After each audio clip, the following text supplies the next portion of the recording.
performances as they promoted the film, and I'm very happy for Kate Hudson. It's a role that allows her to show a lot of range, and she was really fantastic in it. Christina. And so, of course, I actually got to see that film. I enjoyed it very much.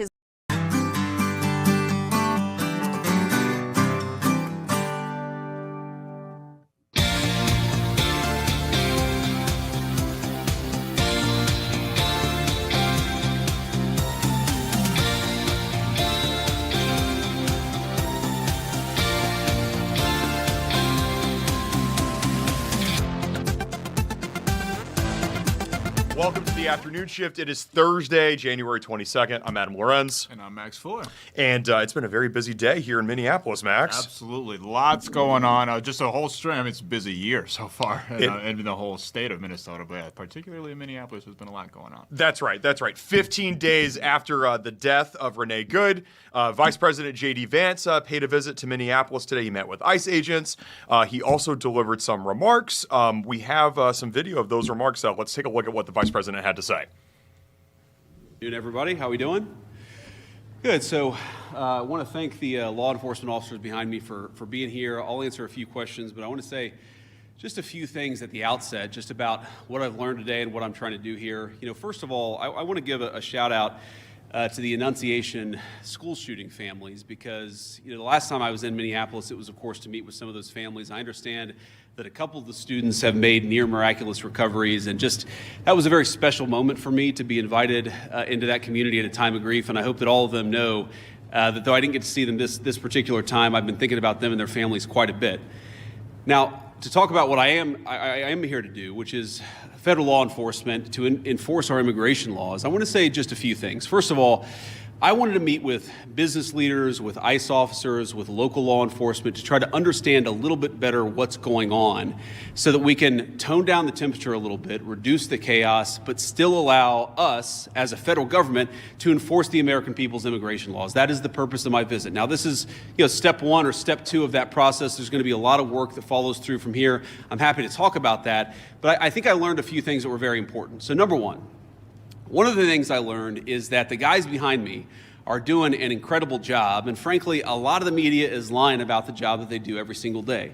Now, it doesn't mean that there aren't occasionally stories out there, there aren't occasionally videos out there that suggest that these guys, or at least some of the people who work for them, are not doing everything right. But very often, if you look at the context of what's going on, you understand that these people are under an incredible amount of duress, an incredible amount of chaos, and because of a few very far left agitators, a lot of these guys are unable to do their jobs without being harassed, without being doxxed, and sometimes without being assaulted. That's totally unacceptable. And that's one of the things that I want to send a message to is, yes, come out and protest me, protest our immigration policy, but do it peacefully. If you assault a law enforcement officer, the Trump administration and the Department of Justice is going to prosecute you to the fullest extent of the law. And I wanted to show some support for these guys who, frankly, are operating in a very, very tough environment. I heard a lot of stories today about that I think drives home just how chaotic the environment on the ground here has already gotten. For example, did you know that within the last, I think, week or so, maybe even more recently than that, you had a couple of ICE officers who were off duty, who had been doxxed online, who were sitting and having a meal at a restaurant in Minneapolis when a bunch of agitators showed up, locked the door, made them feel like they were in danger for their lives, and then, of course, it was federal law enforcement officers who had to come up, lower the temperature on the situation, and actually get those two off-duty officers to a point of safety.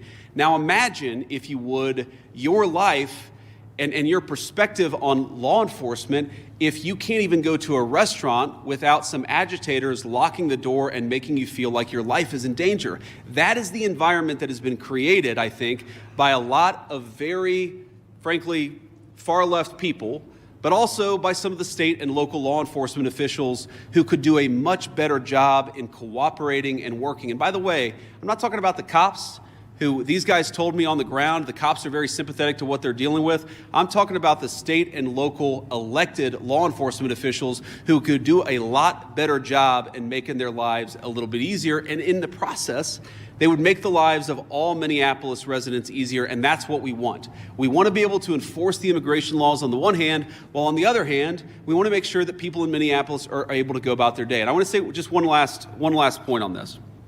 So I heard from a business leader today who told me a very tough story, and I think so much of what's gone wrong in Minneapolis is people not trying to understand the perspective of somebody else. Try to understand what somebody else is experiencing, whether they're a law enforcement officer or anybody in the community here in Minneapolis. So they told me a story about this manufacturing facility where an illegal immigrant was being arrested. And as these employees are going into the manufacturing facility, all of a sudden an illegal immigrant shows up. They don't know it's an illegal immigrant. And then a bunch of ICE officers descend. Now, these people just want to go to work. They want to go to work safely. And now all of a sudden there's a major law enforcement operation happening right outside their place of business. Now, from one perspective, I certainly understand why a business leader or why an employee would say, whoa, what's going on? It's a little scary, no matter your position in life, if a bunch of cop cars show up and they're arresting somebody. Now, the additional context is that we know that people online have been encouraging illegal immigrants that one way they can evade arrest is by showing up at a legitimate place of business, making it impossible for these guys to actually enforce our immigration laws. So while I can understand the perspective of somebody who doesn't want to see an arrest happen at their place of work, I can also understand the perspective of our immigration enforcement officers who have to do their job and can't allow a heckler's veto over our immigration enforcement. And so much of what's gone wrong is the failure to do that. And here's the point. We can do a good job of enforcing our immigration laws without the chaos, but it actually requires the cooperation of state and local officials. If you look at blue cities and blue states, red cities and red states, you go to Austin, Texas, or Memphis, Tennessee, you go to the state of Texas, obviously a very red state, or the state of Tennessee, a very red state, but you've got blue cities within those states, you do not have this level of chaos. The reason why things have gotten so out of hand is because of failure of cooperation between the state and local authorities and what these guys are trying to do. We have a ton of resources, a ton of ICE agents in this city right now that I would rather us not have. I'd love to send those guys home. They're not even doing targeted immigration enforcement. They're trying to protect ICE officers who are doing immigration enforcement, because when a crowd surrounds them and these guys call 911, the local officials, the local cops have been told to stand down. So we have people here who aren't even doing immigration enforcement, they're doing force protection, so that if a rioter tries to ruin the life or assault an ICE officer, they're actually protected. Now, why doesn't it make more sense for the local cops to get involved in that situation? Why not just have the mayor or the local officials tell the police officers, you know what, if an ICE officer is being assaulted by a far-left agitator, you are invited, you should actually help them. That's what would work out in any normal situation, and that's what happens in nearly every jurisdiction, red or blue, in the United States of America. The reason it hasn't happened here is because the local authorities have been told, stand down, do not help ICE, promote the violence, promote the agitation, but don't do anything to lower the temperature and lower the chaos. That's a problem.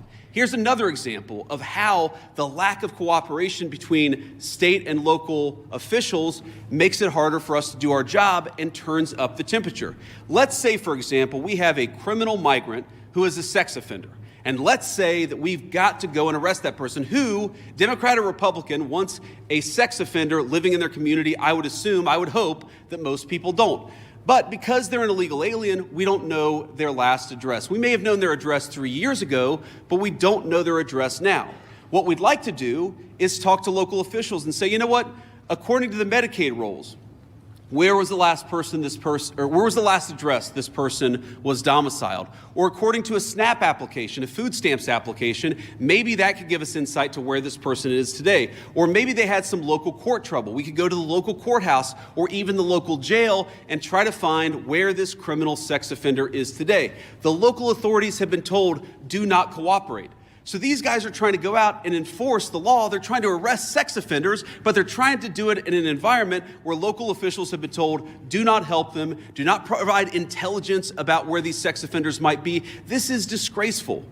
And there are a lot of things that all of us could do better to lower the temperature, but the number one thing that I learned today is that the best way to facilitate reasonable enforcement of the law, but also to lower the chaos in Minneapolis, would be for state and local officials to cooperate. Now, I will say, on one final positive note, I actually think that there's some hope some reason to think that there's going to be better cooperation in the weeks and months to come. I think that because I've talked to some of the local officials here, I think there are reasons to believe that these people are going to step up and actually ask the cops to protect our ICE officers when they're being assaulted, who are going to ask the local courts to cooperate with getting criminal sex offenders out of our community. That's a good thing.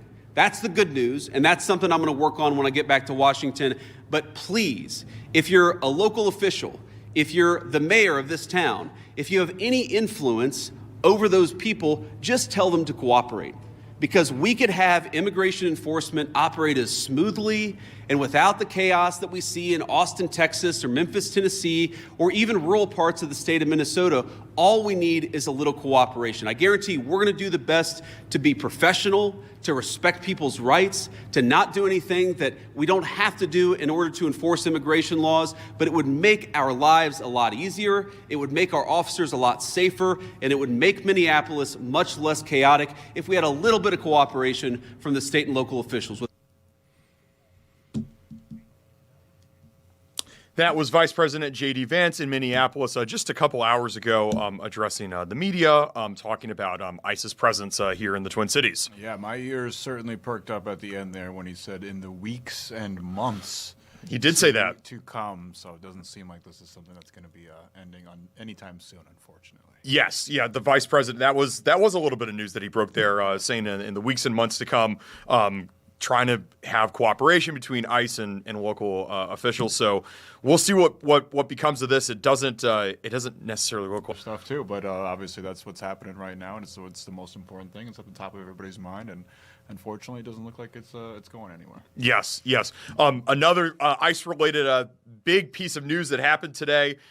We've been covering this protest that happened at City's Church in St. Paul on Sunday from wall to wall. The more or less kind of the leader of that protest, civil rights activist Nikema Levy-Armstrong. She was arrested today by the FBI and Homeland Security, and it was sort of a big sort of domino, I guess, to kind of fall in all of this ICE stuff. Yeah, for sure. And she's been released now. Probably something that should have never happened in the first place. We've had Nikema on our show before, haven't we? I think some of Nikema's people. I don't know if we've had her herself, but some of her people. Okay. Maybe we have though. Yes. On this show before, but Yeah. obviously she's a prominent figure around town. So, let's see. I think forget what we think about it. Let's hear directly from the source. For sure.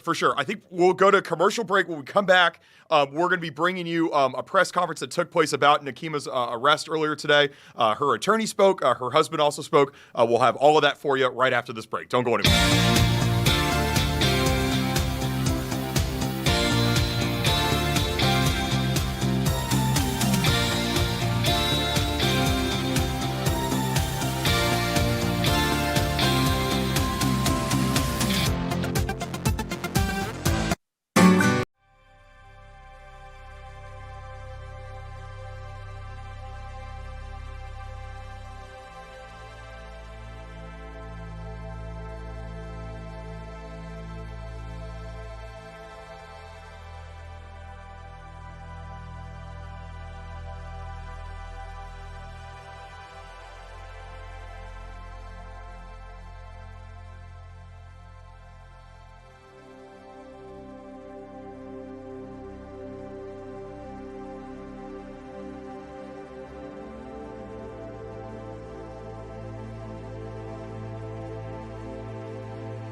back to the afternoon shift. We were just talking about it right before the break there. Minneapolis civil rights activist Nikema Levy-Armstrong, along with 2 others, were arrested today in connection with their protest at City's Church in St. Paul on Sunday. Yeah, absolutely. And I believe we have both her attorney as well as her husband that spoke earlier today as well. That's right. That's right. Let's throw to Nikema's attorney speaking earlier today. So, this is not a legitimate prosecution. Yes. This is a political persecution. Yeah. And I've been practicing for 34 and a half years, and I've seen a lot of unjust prosecutions. Yep. There isn't anything that's on the scale of a political persecution that I've seen as this case. Yes. This was brought from Washington, D.C. by the people on the top of the government solely for political reasons. The case is being handled by persecutors that they brought in from Washington, D.C. Because it's a political case. They treated Nikema Levy-Armstrong and Chantel Allen like they were murderers or kidnappers. Yep. And then they were reading, the prosecutor you heard was reading from a complaint about how someone was scared because they went to the church to protest, as if that makes them a danger to the community. So this is a farce. And so no one would be detained for something of this. I mean, no one will be charged for going to protest, a legitimate, peaceful, nonviolent protest in a church. This is not something that I've ever seen happen before. I don't think you'll find where it is. This is pure free speech. This is the government taking away our right to free speech. This is fascism right at work right now, where you go to jail and prison because you exercise your First Amendment right to criticize the government, in this case to speak out against the government official who is part of that church. And just to understand the background of this, so Pam Bondi and Kristi Noem were talking on Twitter about how the people who participate in this protest were going to get arrested. This doesn't happen in a legitimate prosecution. Legitimate prosecution goes through a formal process where professional people look at the case. These are officials who are making a political decision and purposely making a political spectacle and a political circus out of the court system for their own purposes. So, you might have heard in the courtroom talk about last night in the claim, and yesterday when they were staying in a hotel and that they tried to flee, just so people know it was really offensive to my client because it was a lie. She never fled any cops. She never even knew that any cops were following her. She was staying in a hotel room, and it was swarmed. This hotel was swarmed by federal agents last night. They forced their way into a hotel. Were violent towards the people in there. The hotel threw them out, but they stayed. The FBI just stayed in. So last night at 3 a.m, someone who was staying with Nikema went out into the hall. And a bunch of agents tackled her violently and injured her because they thought that she was Nikema Levy-Armstrong. It was any black woman, I guess. They took her. They took her all the way to the Whipple Federal Building before they realized that they had the wrong person. So as you can imagine, Nikema was terrified about what would happen if she turned herself in. I spent all day yesterday trying to reach prosecutors to make arrangements for her to turn herself in, and no one in Minnesota knew about the case because it's being handled in Washington, D.C. by political operatives.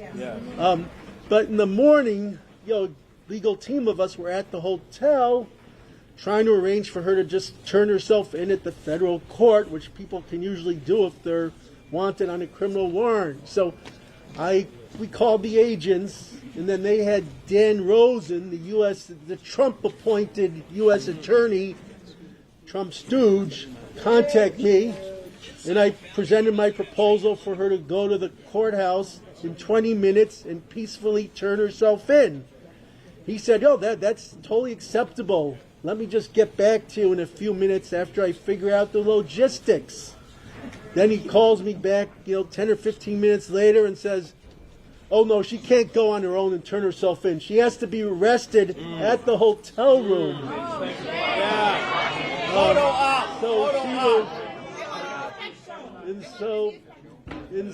Yeah, he had his whole story and his lies about her fling and all that crap,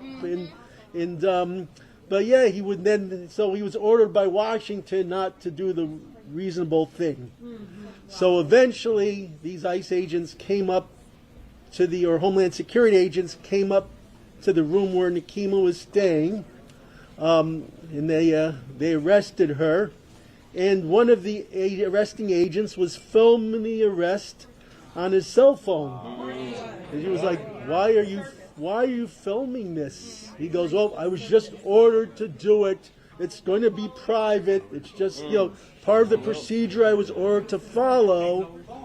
Well, you know what? I was informed that Pam Bondi on her Twitter posted this cell phone video of Nekima Levy Armstrong getting arrested, which just shows how all of this is for show. No one's rights, no one's dignity matter one bit. This has nothing to do with enforcing the law or making the community safe. This is actually about harming the community and making it dangerous for anyone who opposes this fascist regime. That was Jordan Kushner, Nekima Levy Armstrong's attorney, describing what sounds like a very chaotic scene at the hotel that she was staying in today. Yeah, absolutely, and I'm sure we'll have more details to come as the days go on. And he broke it down there from his point of view, from a legal point of view, and now we get to kind of hear the emotional side of it as well. Yeah, I was just fascinated by the 3 a.m. bringing somebody that was staying with Nekima to the Whipple building and then realizing they had the wrong person before they had to go back and kind of get their short straight. And it sounded like a very chaotic scene at that hotel. Here's Nekima's husband, who also spoke.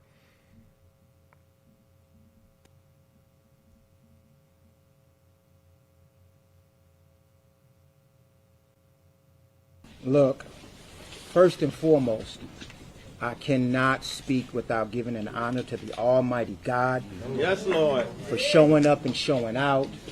We have received so many phone calls and so many messages of support and love, and I want to tell you all thank you from the bottom of my heart to the top of my feet. We need all the prayers. My response to everyone was this: thank you. Continue to pray for us. Understand that this is not our first rodeo. Threats on our lives have been coming since we have been doing this work. I also reminded everyone that we are covered by the blood of Jesus. All right? I want to thank the attorneys, Jordan Kushner, James Cook, and Chase Ionas. Ionas. And Jill Bridgeworth. They stood tall in defense of Chantel Allen and Nekima Levy Armstrong, my wife and my sister. They defended our state well. I won't go into too much detail about the Beavis and Butthead show for the prosecution. They spoke about that already. I want to thank each and every person that showed up today in support of us and our family and our movement and our city and our town. Yes. For those who showed up to all of the protests for the last 20 years. Yes. We are making a statement. We are making a stand, not just for the individuals here, not just for our state, but for this entire nation. Yes. I want to encourage us to continue to stand up and peacefully protest. Yeah. We cannot afford to take the bait. Mm-hmm. I repeat, we cannot afford to take the bait and be provoked into violence. That will give the people over in the administration the green light to unleash more hell upon our state. I was present this morning with Jordan Kushner. We witnessed. My wife wasn't taken. She gave herself up. Yes. Tall. No crime. Y'all know who she is. She is fierce. She is strong. and she is powerful. That is how she stood. We have the videos to prove that, to dispel the lies and the twisting of the truth that this administration constantly does on a consistent basis. And for those of you who are following this group of liars, criminals, thieves, shame on you. I know it is late, but I want to read something to you. The actions of Chantel Allen, my wife Nakima Levy-Armstrong, and all of the protesters were not criminal, violent, or destructive.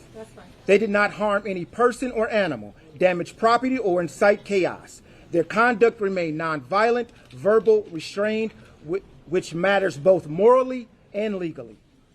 What motivated their action was not lawlessness, but consciousness. Scripture consistently teaches that faith is not passive in the face of harm or injustice. Jesus named love of neighbor as inseparable from love of God, Matthew 22:37 through 40.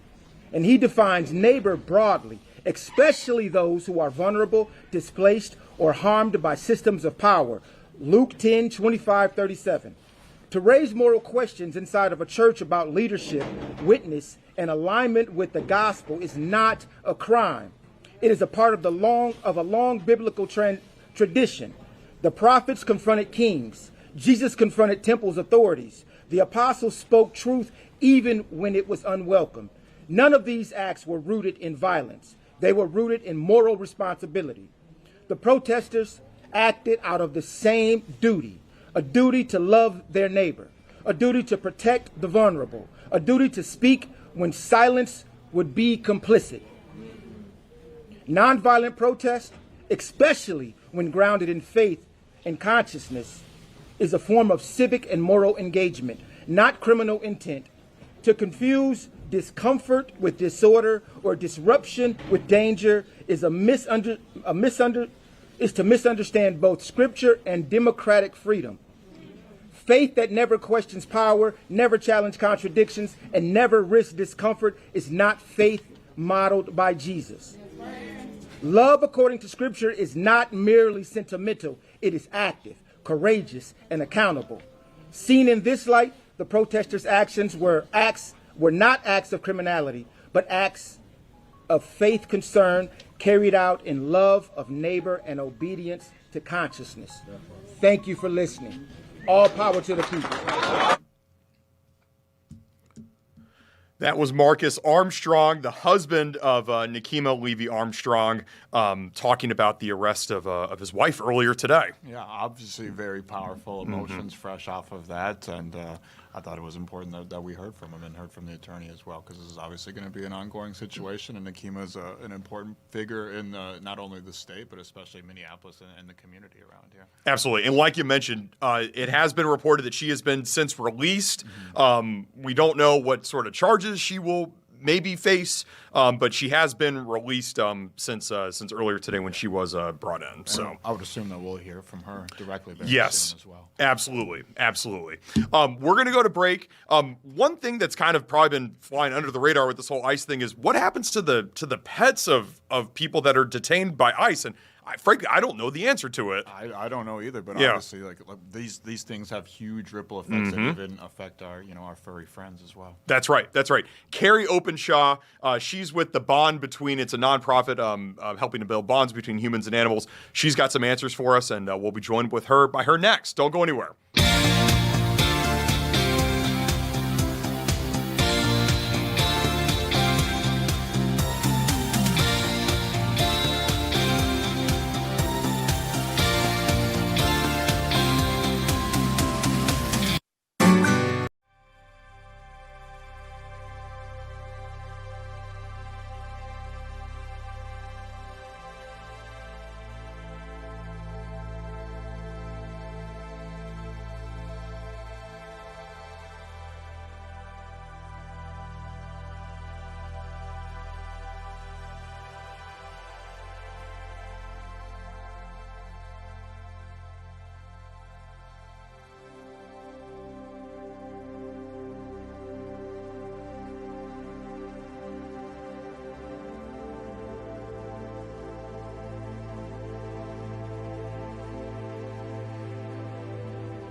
Max and I, we were just talking about the ripple effects of these ICE detainments. It's not just as simple as somebody getting taken away. There's a whole layers of things that go on that we don't even think about. Yeah, obviously it affects people's families, their kids, their wives and spouses and husbands and whatnot, but also our furry friends too. You know, man's best friend. You know, our cats, our dogs, our reptiles and lizards, whatever pets we got, it's going to affect them as well. That's right. Here to tell us more about the furry friends here is Carrie Openshaw, the Director of Community Engagement at the Bond Between here in Minnesota. Carrie, welcome to the afternoon shift. How are you?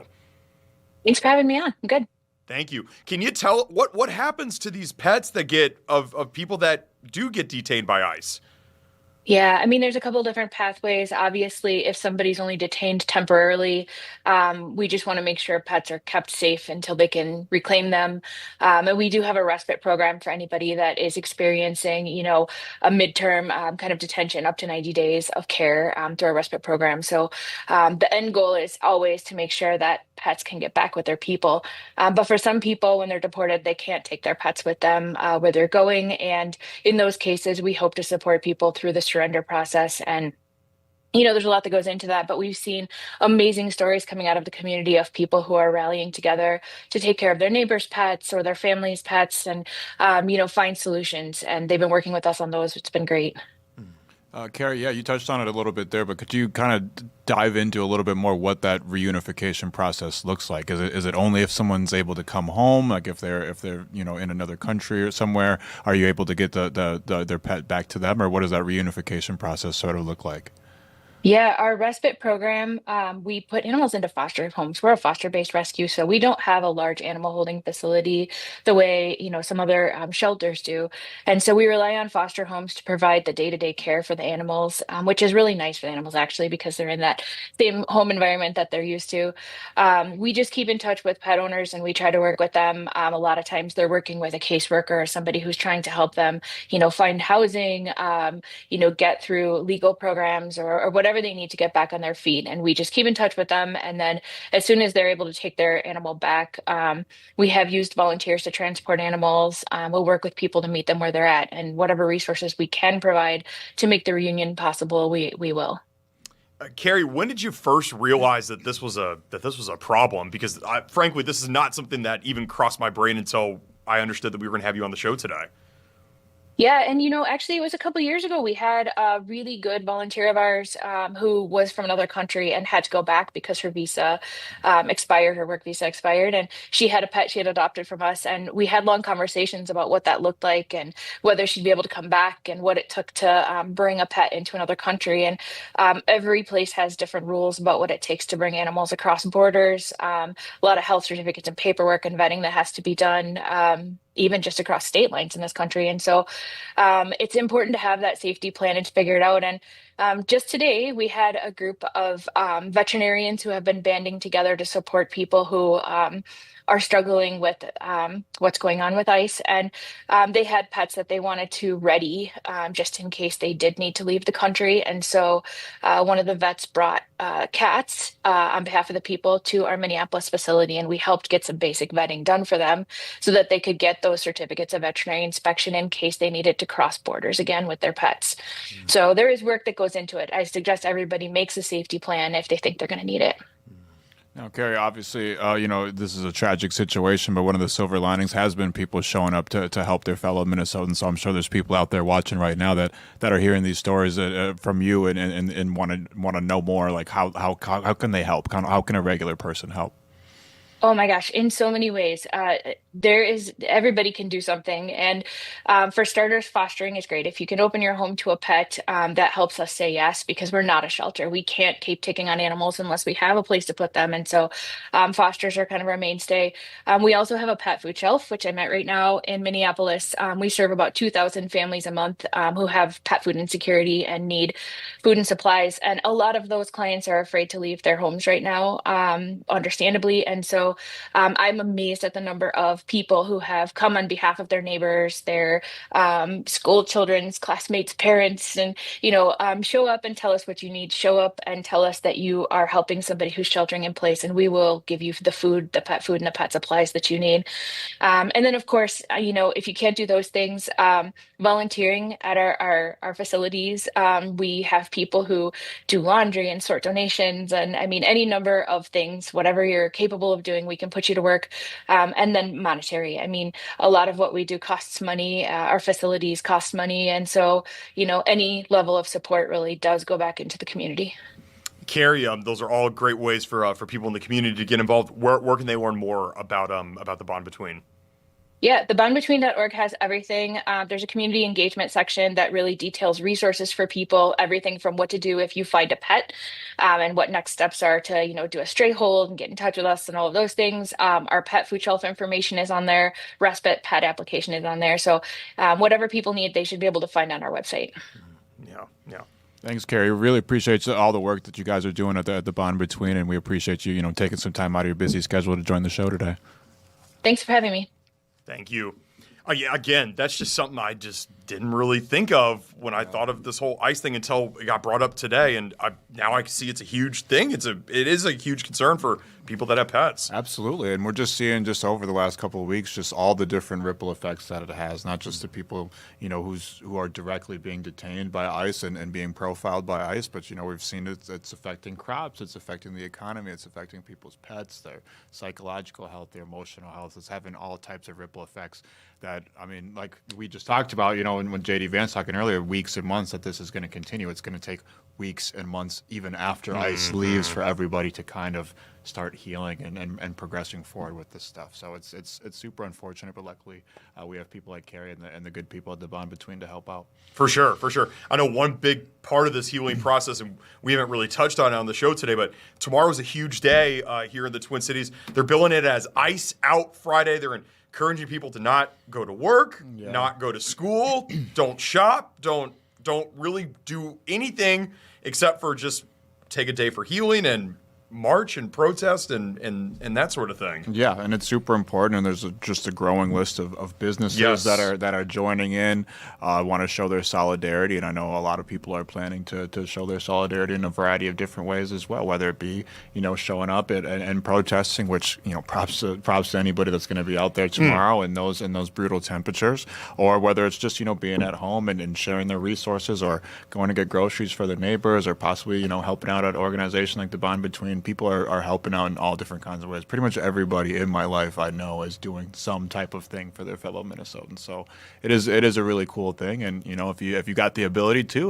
because I also think it's important that some people know that some people don't have the ability to miss a day of work. Some businesses cannot afford to shut down. It doesn't mean that they're not down with the cause or not trying to show their solidarity. Only it is slightly a privilege to be able to participate, but also like if you can participate, go ahead and go out there and show your solidarity with your fellow Minnesotans tomorrow.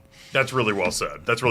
We'll have more on the ICE Out Friday, maybe later in today's show, certainly on tomorrow's show as well. We're going to pivot a little bit away from ICE in this next segment and talk about some sports here in Minnesota. Yeah, for sure. There's been some big headline-y stuff today, right here locally in Minnesota with the Minnesota Vikings, and across the pond over in Italy with the U.S. Olympic team as well. Lots of big sports stuff, but it all comes back to Minnesota in its own way. That's right. Some sports talk coming up right after this break.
to the afternoon shift. We've been very press conference heavy so far today, dealing with the continued presence of ice here in Minnesota and the ripple effects thereof. But obviously, sports is always in the headlines as well. And I know a lot of Minnesotans are turning to sports right now when they have a chance to disengage a little bit. I think now more than ever, we need our sports teams, and there's a lot of stuff to chew on today in the sports world. Leading the pack is the Vikings re-signing defensive coordinator Brian Flores, with a little bit of an asterisk there. I'm glad you guys kept that. It was not a typo. I'm glad you guys kept that on the lower third there, because they have re-signed B-Flow to a contract extension, which we don't know any of the details yet. Usually that stuff comes out in the days and weeks to come. But that is if, with the giant if, that he does not get offered a head coaching position. The team and the organization doesn't want to get in the way of a possible promotion, career promotion for Brian Flores. But this does kind of lock up he's not going to make a lateral move, because we talked about it yesterday. He had interviewed for, I believe, the Commanders position, yes, for a defensive coordinator. So this kind of locks up, that negates that factor. He's not going to make a lateral move. He's going to be with the Vikings if he's going to be a defensive coordinator,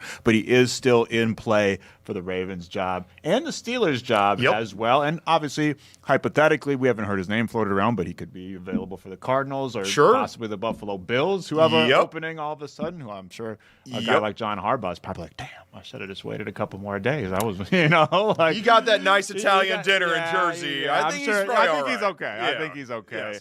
Either way. But Flo's defense, since he's took over in 2023, opponents 19.2 points per game allowed. That's the second fewest in the NFL. Before he got there, they had the second worst defense in the NFL. So to your point that you made yesterday, this was a very important piece for the Vikings to hold on to. And they're holding on, not for sure, but they're taking steps in the right direction. Yeah, this is absolutely a huge piece. B-Flow has completely changed that defense, and they've been a top 10, top 5 defense perennially pretty much every year that he's been here. Mm-hmm. And for the most part, the core talent of this defense is going to be here next year as well. I do think also, even though obviously he had a very emotional exit in that regular season finale, but it does open the door for a guy like Harrison Smith possibly returning, because I would imagine that continuity with Brian Flores is something that would be important to him if he did want to venture out and possibly go the Eric Kendricks route. Maybe sit out for a part of the year, heal his body up, and then join possibly if the Vikings want to make a playoff push there. But obviously, I know from the Vikings' point of view, this was probably the number one thing on their offseason checklist before. When it comes to the coaching side of things, the personnel side of things, they wanted to make sure that they were able to retain Brian Flores. There's rumors going around saying that he got paid pretty well, pretty handsomely. The Vikings kind of made him that Godfather deal, a deal that he couldn't refuse. Again, we'll know the details a little bit later on here, but for now, Brian Flores is back with the Vikings with an asterisk, but it is possible that he still becomes the head coach of the Steelers or the Ravens. But like we talked about yesterday, some of the insiders are kind of pouring a little bit of cold water on that, but again, his name remains in the mix. And I think he was the first person to get a second interview from the Pittsburgh Steelers, so obviously they seem to be pretty high on him. Yeah, the first in-person interview for the Steelers, so it seems like that's going to be probably the Vikings' biggest threat, if you will, to kind of taking him away. But like you said, very important piece. The Vikings defense, there was a lot of question marks with the season, but the defense was pretty rock solid throughout. There was a couple of games there with whatever, but throughout, pardon me, they were pretty rock solid. None better game than that Lions game on Christmas. 6 turnovers I think they forced. Incredible in a game where the Lions had to win.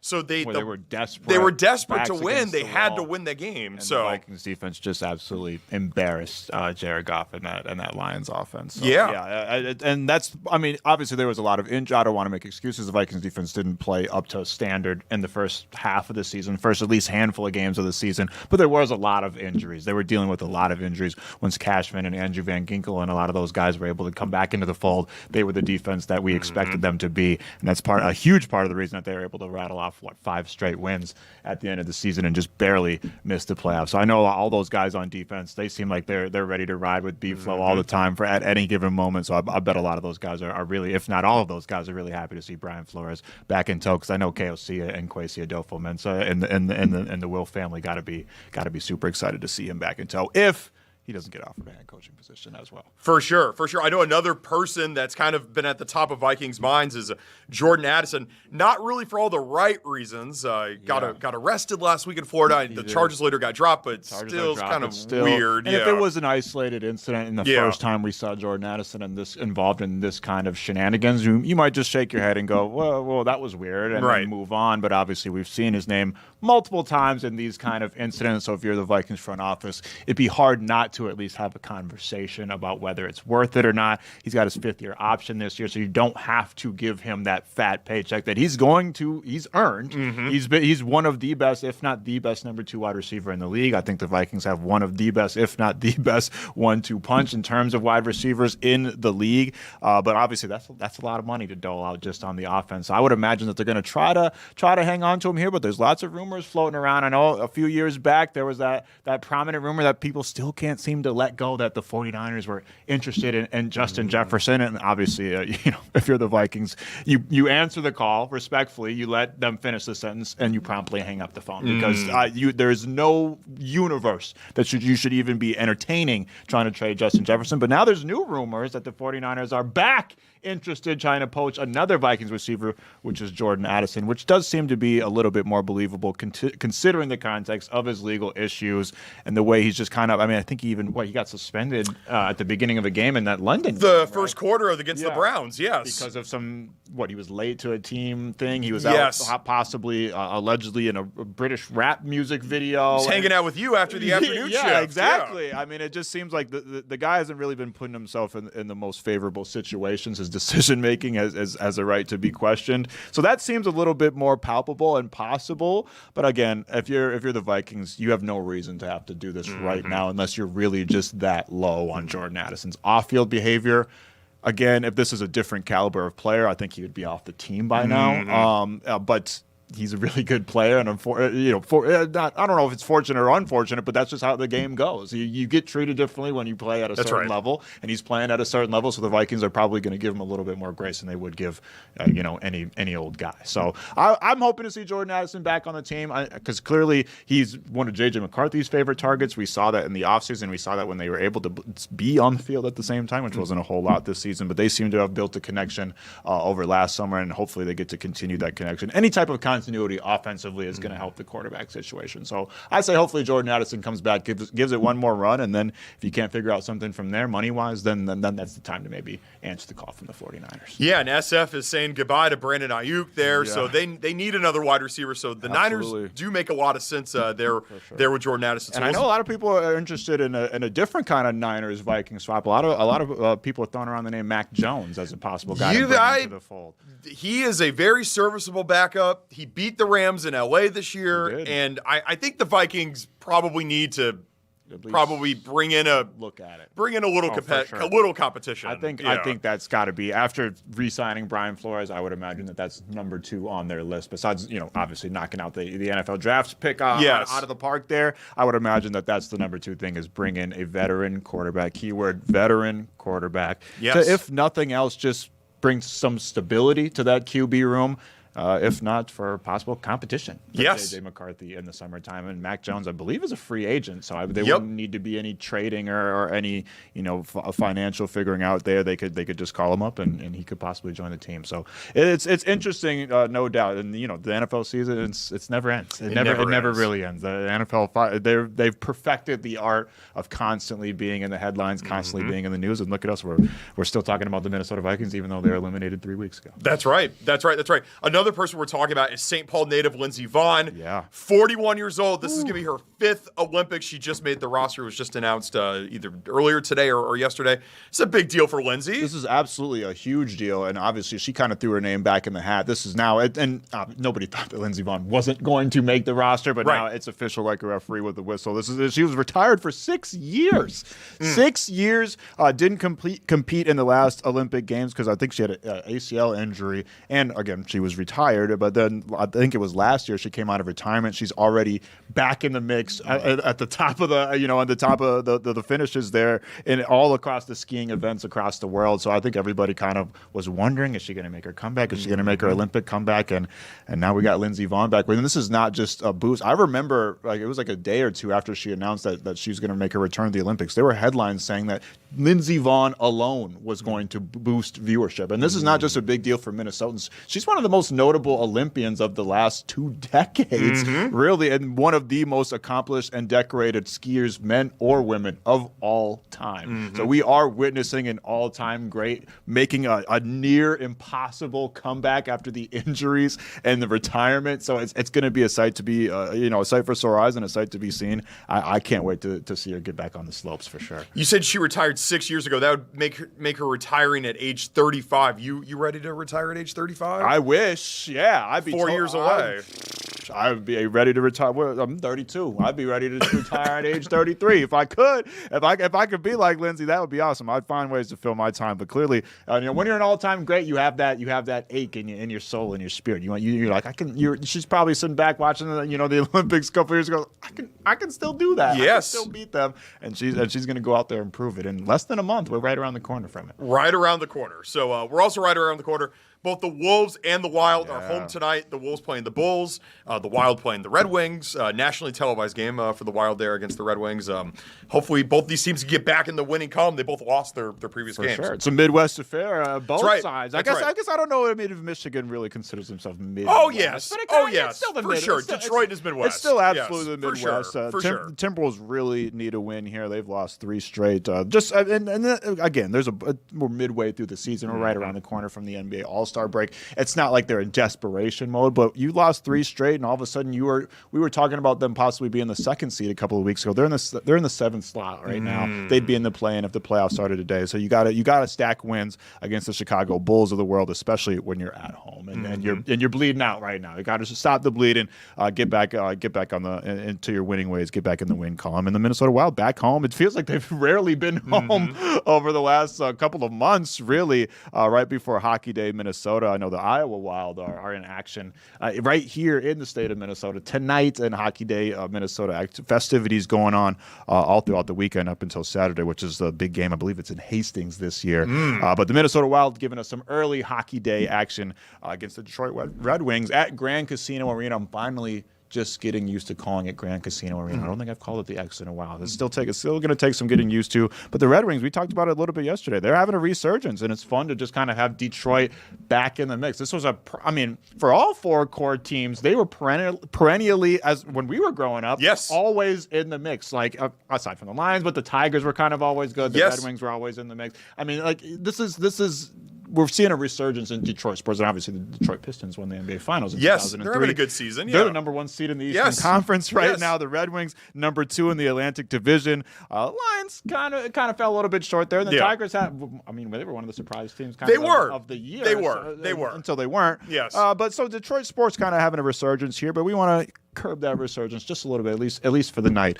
Puck drop around, looks like 8:30. So a little bit, you know how the NHL is. So it could probably be a little bit closer to 9, but still, it should be a fun one. You don't have to 2TV it. The Wolves should be ending right when the Wild starts, so it's perfect. I'm gonna throw you a little bit of a curveball here. I know you're a big Timberwolves guy. They're at home tonight. With everything that's been going on in the Twin Cities, I'm not sure. I'm gonna put the Wild aside here. I just want to talk about the Timberwolves. You think that I know you know some of the players. You've interviewed some of the players. You think you think they ever make a statement about what's going on here? The NBA is kind of an activism sort of league. For sure. I would be surprised, and I haven't looked into it. I'd be surprised if somebody hadn't already. It seems like, especially a guy like Julius Randle, guys like Mike Conley, they seem like very conscientious guys that are really aware of the things that they're saying and the things that they're doing and the way that they're presenting themselves. I wouldn't ever expect or hold anything against anybody if they didn't. At the end of the day, they play for the Minnesota Timberwolves, but they're not from here. Yes. But this is something that affects everybody, and I'd be kind of surprised if somebody hadn't already. I haven't looked into it to see if they had, but I would imagine that this is something that I would imagine, at least one guy on the team. And Chris Finch also seems to be that kind of guy that's not afraid to speak out, whether it's against the Oklahoma City Thunder or on social issues. And the Wolves have kind of been at the forefront of that just in general. Anything else that's been happening in the city of Minneapolis and the state of Minnesota in the past, they've been at the forefront of it. They haven't been afraid to address it. So I would anticipate, if they hadn't already, that at least a guy or two would probably speak out about it on the team. But also, they've lost 3 straight, so I don't know if any reporters are really even asking them about that. That's more of a question when they're winning, and then you don't got as much to ask them, and it's like, hey, so what do you think about this? I would imagine the focus right now is trying to get back in the win column. But I wouldn't hold it against anybody if they didn't speak on it. But I would imagine that if I looked into it, that somebody probably said something by now. Yeah, I remember they had. I think they may have played like the night at home, the night after the Renee Good shooting, like 2 weeks, and they had a moment of silence, and somebody from the crowd kind of shouted "Ice out" or something. Somebody yelled "Go home, ice," and the crowd erupted. That's right. And cheers. Yes. Pretty much the entire Target Center sounded like a playoff game. Hey guys, I hate to interrupt. Yes. But it looks like they're gearing up for this press conference, and I just want to make sure we hear, everything that they have to say. They're standing there looking. I think they're just waiting until 4, but I want to make sure we take them. Maybe you guys could just quickly fill our audience in a little bit about what this press conference is going to be on. Yeah, there were 4 students who attend Columbia Heights Public Schools that were detained by ICE agents, including a 5-year-old boy, a 10-year-old girl. They've both been taken to detention centers in Texas. This is a story that's been making national headwaves now. Yeah, absolutely, and it's obvious. I mean, just hearing that, you read that sentence, how do you not shake your head and sigh and just say, what the hell is happening right now? 5-year-olds getting detained. I mean, it's just despicable. The optics of it couldn't be any worse. And again, this is just dystopian stuff, and it doesn't feel like it's stuff that should be happening in our backyard here in Minnesota. Yeah, there's going to be a lot of people speaking about this, including the family attorney, Mark Prokosh, Zena Stefnik, the superintendent of Columbia Heights Public Schools, Mary Granlund, the chair of the school board at Columbia Heights Public Schools. This is right here in our community here in Minnesota. A 5-year-old boy, 10-year-old girl, both detained by ICE. And we're students pretty much right at school. I think there's the image of the boy. He's wearing some sort of like character, like Disney character hat, and it's a very striking image, if you will. Yeah, absolutely. It's a sickening image when you know the context behind it, and obviously I would expect some really impassioned and powerful words coming from this press conference that we got coming up here in less than a minute. Yes. You probably figured that out. Yeah, right now they're just going over their correct spelling Zena of everything. Stenvik. My first name is spelled Z-E-N-A, last name S-T-E-N-V-I-K. Sounds good. And I'm the superintendent for Columbia Heights Public Schools. Hi, my name is Mary Granlund, M-A-R-Y. G-R-A-N as in Nancy, L-U-N as in Nancy, D as in dog, and I am school board chair. All right, well, thank you all for coming. Thank you all for having such interest in this story. Again, my name is Mark Prokosh. This is my law firm, and Zena and Mary have joined me to talk about Liam and his dad. I have a few comments I'd like to talk about, and then Zena and Mary would, and then we'll open it up for some questions if you would like, which I'm assuming you will. And so I just want to talk a little bit about what happened and then go in from there. Zena and Mary may have more specific details about what happened since I came in the next day to look at the legal perspective of this. So back up a little bit as far as perspective. Liam and his dad did enter the United States at a port of entry to seek asylum through the CBP-1 app at the Brownsville border crossing. So they did everything right when they came in. They used the app, they made an appointment, they came to the border and presented themselves to Customs and Border Patrol. They've shared all of their information with the government, and they were following the process. They were just trying to secure safety and persecution for their family from their home country. But ICE didn't care about the fact that they had those pending claims and then just arrested them. And again, Zena and Mary can go through the details of that if you have questions about that. My big concern here is that, the fear that was generated, the terrorizing of the children and the community, that's just horrifying. But we've now learned through the help of Senator Tina Smith that Liam and his dad are in San Antonio, Texas at the Dilley facility. Any people that remembered the children in cages from 8 years ago, that's where the government holds family units. We know that detaining children and families is wrong. Immigration violations are civil in nature, and so how can you justify incarcerating a child because of a civil violation, which again is not even accurate here because they entered lawfully through the CBP-1 program. And this family was not eluding ICE in any way. They were following all the established protocols, pursuing their claim for asylum, showing up for their court hearings, and posed no safety, no flight risk, and never should have been detained.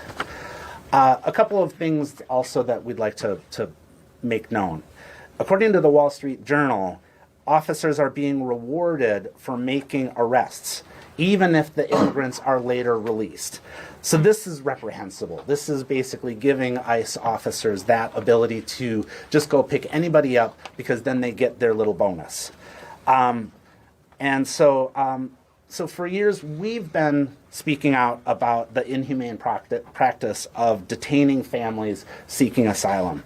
Detention of families, parents, children who pose no flight risk, no danger to the community, is simply inhumane and unacceptable.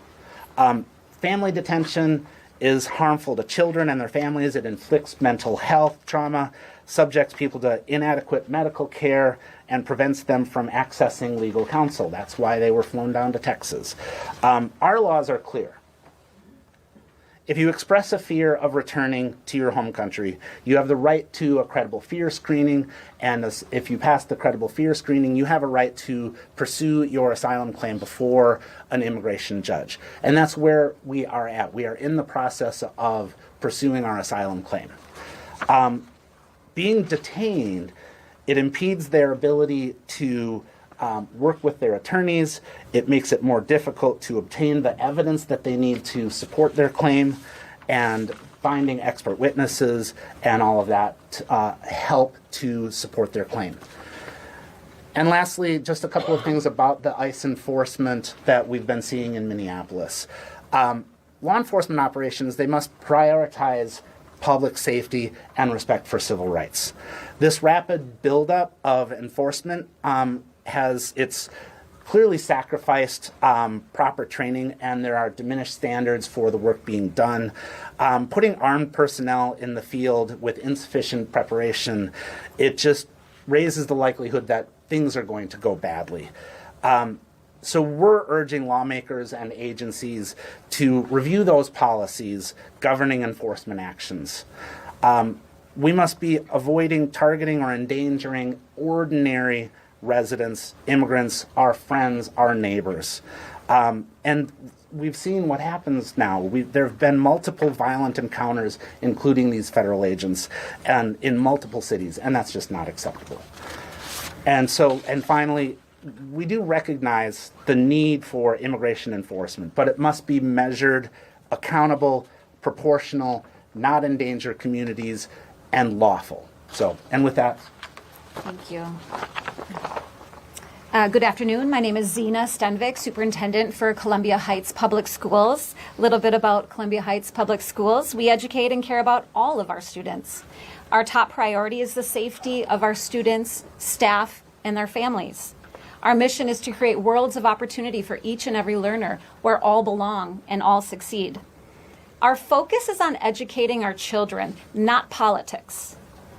Everyone who passes through our doors is a valued member of our community. Over the last few weeks, ICE agents have been roaming our neighborhoods, circling our schools, following our buses, coming into our parking lots multiple times, and taking our kids. So over the last few weeks, I've kept my head down and focused just on supporting our school district, our families, our students, our staff.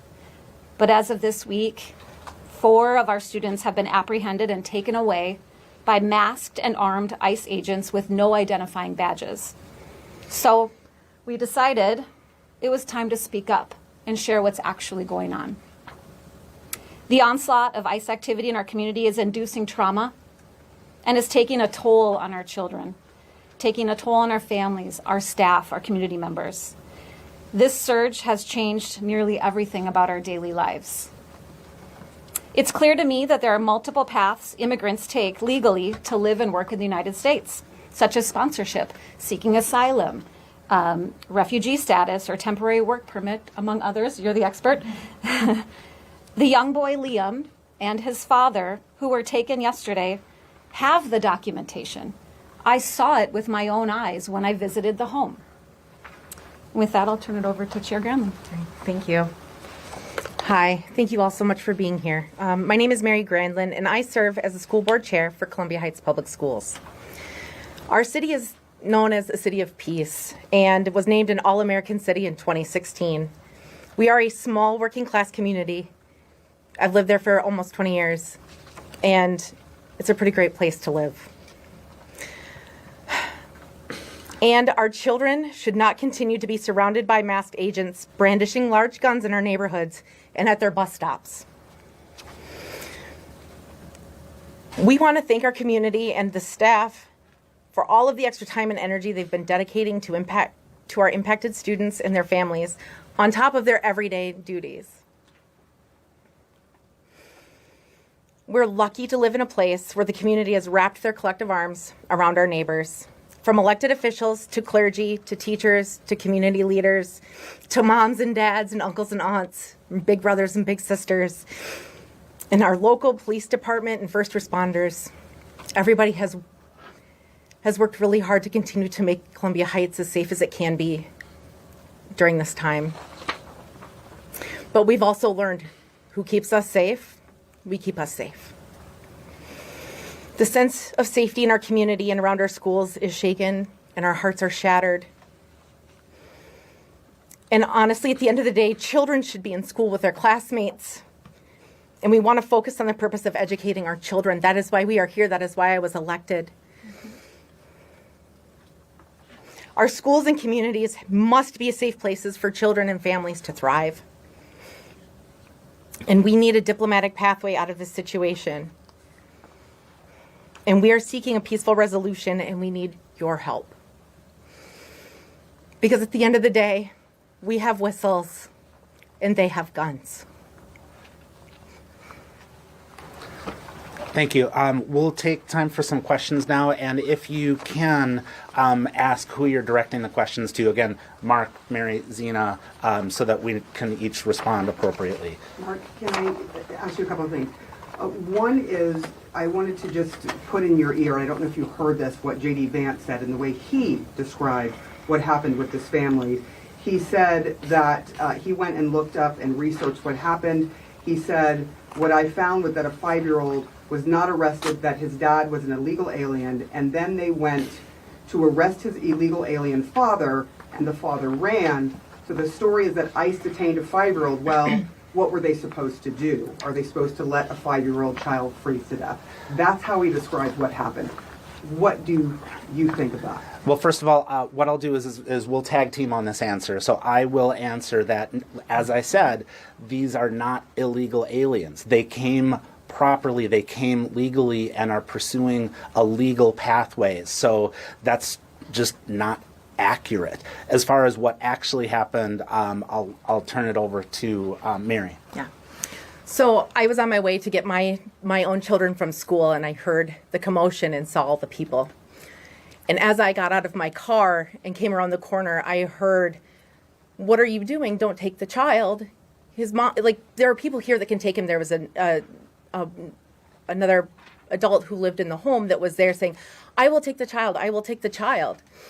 Somebody else was yelling. They saw that I was there and said, "School is here. They can take the child. You don't have to take them." And there was ample opportunity to be able to safely hand that child off to adults. And mom was there. She saw out the window, and dad was yelling, "Please do not open the door. Don't open the door," because of the other picture that I'm sure you've seen where there's a little boy knocking at the door with an ICE agent looming over him. And just the second question is, are you accusing ICE of using children as bait? Yes, I mean it's very clear from the pictures, from the videos, from firsthand accounts. I was there. This is what happened.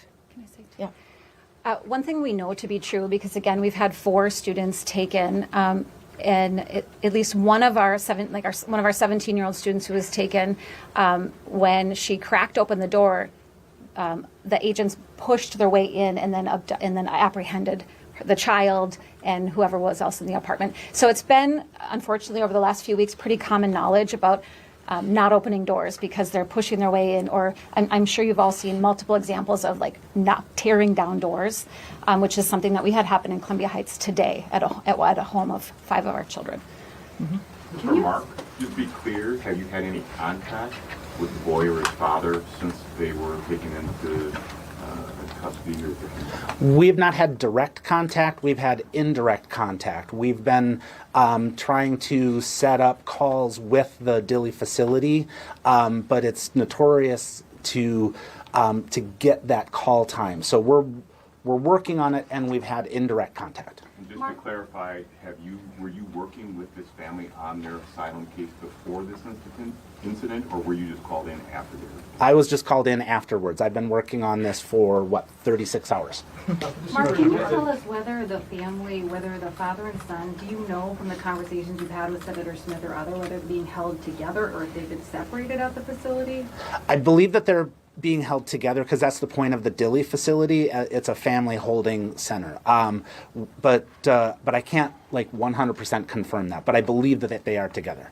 For the superintendent, DHS is pretty forcefully online responding to articles both locally and from international outlets that are taking your words about the situation and calling those journalists, and by extension you, liars about this incident. To the best of your knowledge, do you know if their version of events is accurate in the idea that Dad ran away when ICE was there and Liam was left alone in the driveway? So I haven't seen any of those articles at this point, so I don't have that background. I will say there were when I arrived on scene shortly after Mary was there were several people on scene. So when I exited my vehicle, I immediately said, "Where's the child? Where's the child?" That's what I was there to do, is to collect the child and return them safely to school. And so there were people there videotaping or videoing it. I wasn't there. I would perhaps. Our local officers in Columbia Heights Public Schools, they all wear body cams. So perhaps the ICE agents could share their body cams or review their body cams, and they can actually show on video what happened. So we have photo, there are bystanders there, we have video. Follow-up question to that. DHS in a statement said that the mom refused to accept custody of the child and that the dad insisted that the child go with him. Have you had any communication with the mom to corroborate whether she did say she wanted to keep the child, or if what DHS is saying is true, that she refused to accept custody of the child in this situation? So when we entered the home, it was really to provide support to the mom. She was obviously very distraught, very terrified. It wasn't an interview type situation for her. We were just there to provide support. I've heard that the father perhaps, I've heard that there's accusations that he perhaps fled. Everything I've heard is that he was handcuffed in the driveway. And what we saw when we arrived on scene was the father's car in the driveway still running. Mm-hmm. So the car wasn't turned off. And then just a quick question for Mark. You said that they legally came to the United States or applying for asylum. What year was that when they came to the U.S.? 2024. Is that the entire family or just Dad and Liam? Well, right now I'm focused on Dad and Liam. Where originally are they from? I'm sorry? Where are they from? Ecuador. Question for each of you, if it's okay. Mary, if I can start with you. Nicole Scango with CBS National News. It sounds like you were saying school is here when you first saw ICE agents taking the father into custody. Were you agreeing to accept the child, and can you describe the scene in which other adults were ready and able to take that child? For sure. So when I arrived, another community member, again, we're a very small community, so we know we know our neighbors very well. And somebody else saw me and said to the agents, "School is here. The school is here. They can take him." And I said, "Yes, I'm here. I am here. I can help with that." You offered to take him, and you saw ICE agents drive away with Yes. the 5-year-old boy. Yes. And then I held another community member in their front yard sobbing. Liam's they mother say was anything to inside you? the house. Did they, like, when you asked them why they were doing that, did they say anything, talk to you? So, I don't remember if they did say anything back to me. There was a lot of yelling. There was a lot of people, making a commotion. And so all I can speak to is the part that specifically that I heard and my response Sorry, to to that. clarify, Liam's mother was inside the house. I believe so, yeah. Okay, Did and the she question- say she wanted her child? Was she clearly, obviously saying, just leave him with me? Again, I was not at that door when that was, as they were putting him in the vehicle and leaving. Question for Mark. DHS officials have said that the father abandoned this child. How does that differ from what your understanding is? You said that they were being held at Dilley. What is your understanding of the conditions in which they're being held? Do you know if Adrian Conejo Arias has any sort of criminal record to speak of? I understand you were saying he was in the asylum process. Sure, I'll take those in reverse order. To my knowledge, I looked through the Minnesota criminal database and found nothing. So no, there's no crimes here that the family has ever done. And just to go back, so they are, again, Dilley is a family detention center, and I don't know the exact conditions. We have people that are going to be going and trying to visit them there to You check think they're being held together, but you don't know for sure. Correct. I do not know for sure. I'm assuming so because the federal regulations require that. So I just have to assume that they are following those regulations. And just lastly, Zina, you described how 4 different children have now been taken into custody by ICE from your school district. Correct. What is the feeling right now among students, among parents, among teachers? And can you describe the scenes that you alluded to earlier of ICE agents in parking lots and circling school buses? Sure. ICE agents came onto our property, our high school property, yesterday afternoon when we were preparing to speak. And obviously we have school district video of that. My understanding is they were on site for about 10 minutes. And what they did is they came into our parking lot and then went into, we have an enclosed loading dock. So you sort of have to go under a portion of the building, which they did, to an enclosed loading dock. There were some staff members out there, some admin, who spoke with them and asked them if they had any business there. And eventually they left after about 10 minutes, though. And so unfortunately, right above that loading dock, there's a large bank of windows. And a lot of our students were up there and saw it. And so I think there's a video, some student put something on social media. Watched ICE agents Yes, outside their yes, school. because it happened during passing time. So students were in the hallway. Question for Mark. What are the odds that they're able to come home even if they, continue to face some sort of legal scrutiny over their asylum case? So we're looking at our legal options to see if we can free them either through some legal mechanism or through moral pressure. So we're hopeful. We have to be hopeful. Margaret, the mother, did she not come out because she was concerned she would be grabbed by ICE, or do you? I would presume that, yes. Mark, I just have a question for you and then the superintendent as well. Do you know if Liam's parents had vehicle forms and who was listed on them, whether it was a family member, a relative, friend? And how, as a school district, are you set up to handle situations where minors' parents are detained? Is that something where you have policies in place where school district representatives can take custody of the child? Are you legally able to do that if you're not listed on the vehicle form? I don't know yet if they do, because again, I've only been working on this for about 36 hours and we've had more pressing issues. So that's the next level of our communication with the family for that. Do they have other children? I'm going to finish that question. Our school district started working on this a year ago, actually, and there are community law firms that came in pro bono and provided know your rights trainings to our families and provided those DOPA forms to our families. So those are available out there for people to take. Generally, they're not listing school district staff as the recipient. There's generally someone else. I have gotten some inquiries about would that be okay. And so, of course, we have to follow school district policy and state law and all of that. And but I think the comment about would we take Liam into our custody, we wouldn't take him into our custody at the scene, but we could take him back to school and care. And that's, that has been typical of, anytime after school when a parent is late to come picking their child up or something like that. We can hold on to the child until we find, because of course we have the emergency contact list. We would know who to contact if a parent isn't available.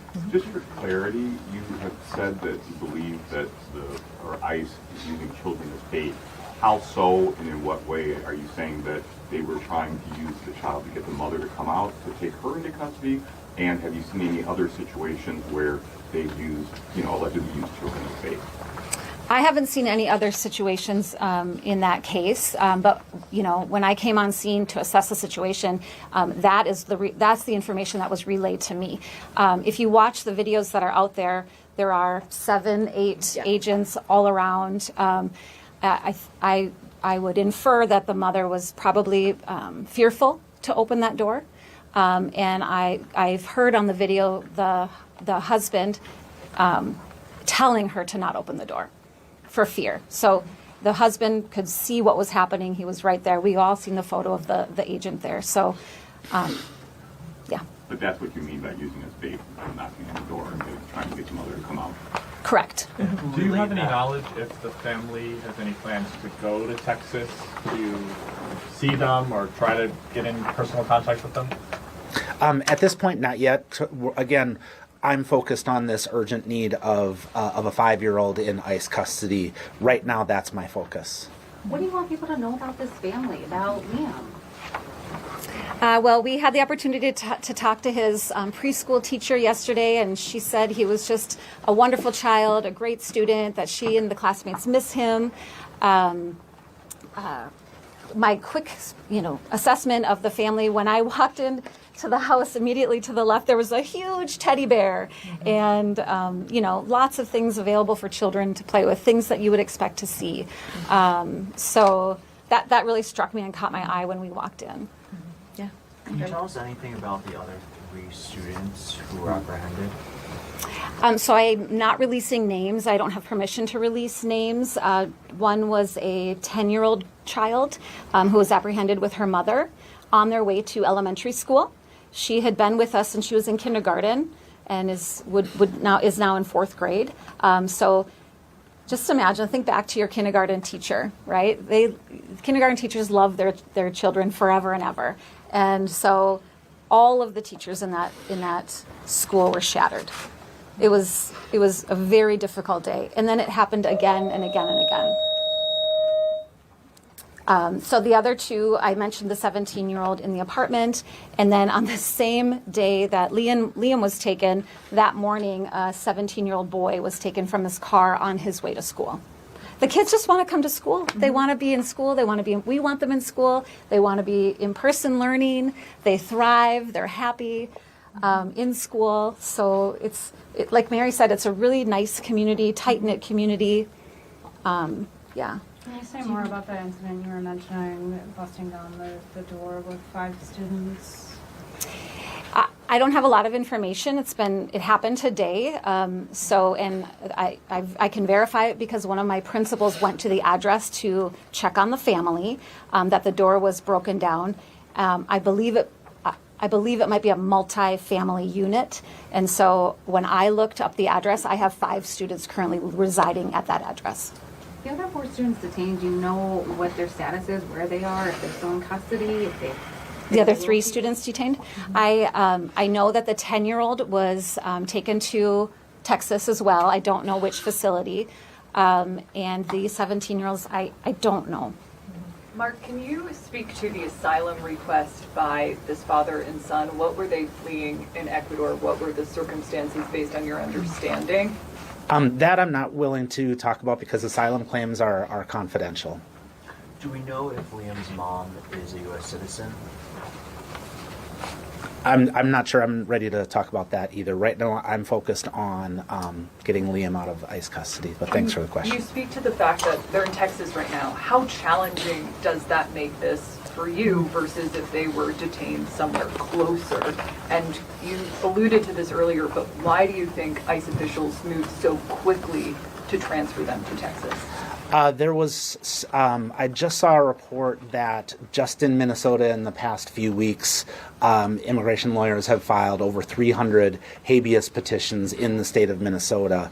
And with a habeas petition, you have to file it in the jurisdiction where the detained person is. And it makes it a lot harder for lawyers to file habeas petitions in Texas when we're up here in Minnesota. And so that's presumably the strategy for moving them that quickly. When I'm dealing with the courts, I can work with the courts from a distance, but when I need to communicate with my clients to talk them through the process, that's where it gets difficult. So if they live in Texas, that's fine. I can communicate them by phone, Zoom, email. But when they're detained, I'm at the whim of the detention facility's controls about when and how long I can talk with them. Have you already filed a habeas petition? No. Or do you plan to? That's part of our legal strategy. We're working on the best solution for them. Can you talk about this? Can you talk about some of the kids? Can you talk about some of the kids? Like, what are they asking the teachers? Are they noticing their classmates' absence? What are they asking you guys? So we are trying to provide a normal school day as best as we can for children. It is challenging. There are children who are absent. The other week, I had to direct staff to hold indoor recess instead of letting children out because there was ICE activity. And of course, now there have been gunshots in the state of Minnesota when there's ICE activity. And so if it's happening near our playgrounds, I will bring them in so that there's no risk for our children. So I went over to that school and talked with some of the kids, and I did have a child who's maybe 4th or 5th grade say, "Are we having inside recess because of ICE?" And so even our youngest children are aware of what is happening all too well. I mean, they see it, we see it far too often on a daily basis in our community. Superintendent, I know that we've talked about the Vice President's comments here, but while he qualified it by saying he knows that it's always a difficult situation when a child is involved and mom or dad are both, in his view, need to be arrested by law enforcement. He acknowledged that's tough, but he also effectively said that he didn't have a problem with how this went down once he did research into this specific issue. What would your response to him be if he's listening to you tonight? We've had 4 children taken from my school district, and that's far too many. That's 4 too many, right? We would like to focus on teaching children and providing learning opportunities for children. That's our main focus. So I don't get into the politics. We really just want children to be reading and writing and learning science and all of the subject areas. And so that is what prompted me to speak out, is because I had heard that the approach was supposed to be targeting hardened criminals or violent criminals, and that they weren't targeting children.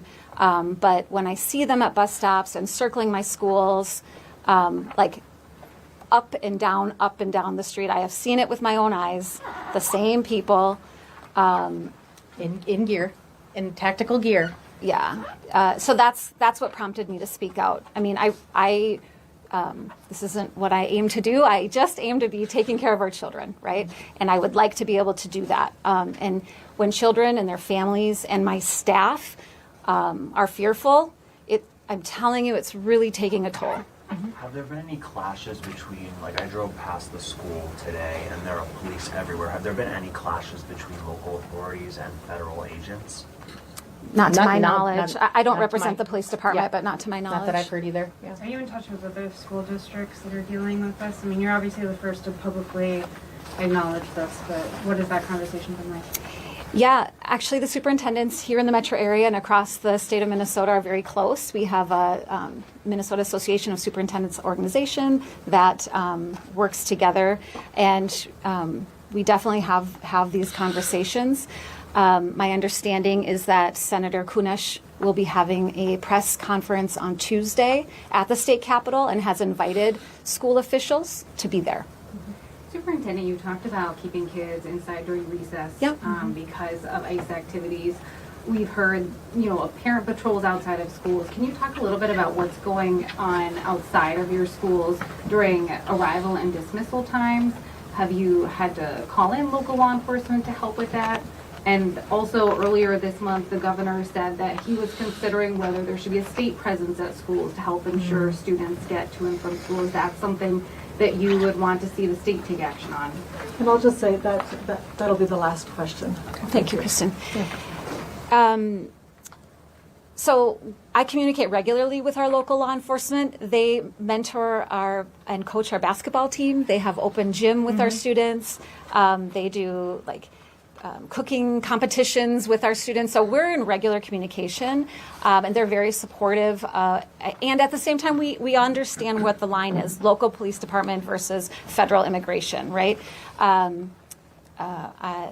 They're around because we have a youth outreach officer whose office is in a city-owned portion of our gym, I guess, is the best way to describe it. So they are around on a daily basis. Particularly our one officer, who is a graduate of our high school, by the way, very proud.